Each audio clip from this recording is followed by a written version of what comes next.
A tragic ending to report this morning in the search for 5-year-old Shaniya Davis. Officials believe they found the little girl's remains yesterday in a wooded area of Sanford, North Carolina. Shaniya had been missing a week. Her mother, Antoinette Davis, accused of selling little Shaniya for sex, did not enter a plea in court yesterday. Meanwhile, Mario McNeil, the man seen on hotel surveillance footage carrying the little girl into a hotel room, is charged with kidnapping. And last night, Shaniya's father broke down at a candlelight vigil. Just bless her and bless those who did not know no better. So will her mother now be charged with murder? Joining me from Newton, Massachusetts is former prosecutor Wendy Murphy. Good morning, Wendy. Good morning, Maggie. Even if Shaniya's mother is not directly linked to her killing, do you feel she will be charged in some way, either as accessory to murder?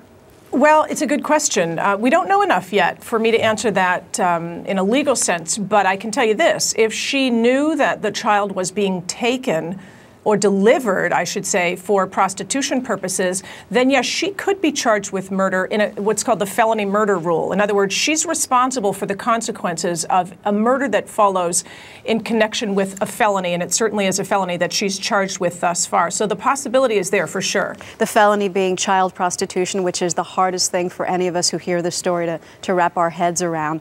Prosecutors will have a hard time convincing a judge and jury that a mother is capable of doing that to her child. Yeah, believe it or not, that's going to be the best defense here. Just saying to the jury, it doesn't make sense, therefore you have reasonable doubt. And believe me, it works. But you know, Maggie, the truth is, sometimes mothers are capable of terrible things, and we romanticize motherhood sometimes to our own disadvantage, especially when it comes to protecting children. We have to be willing to accept that sometimes mothers can do things like this, literally sell their children for money. You know, I know that it's hard to believe, but the fact is this could be a desperate mom. Perhaps there's a history of addiction. She might have a drug debt of some sort. I'm speculating here, of course, but desperate mothers sometimes do terrible things. On the other hand, there's a boyfriend in the picture, and there's also a story that I've seen too many times in my career where it's the boyfriend driving the story, and he's literally saying to this woman, if you want to stay with me, if you love me, you will let me use your child for sexual purposes, for prostitution purposes. That's all too common too, and that's more a function of domestic violence, the control and abuse of the man. We don't know enough yet whether the real bad guy here is the guy or the mother. So where do you see this investigation going next, Wendy?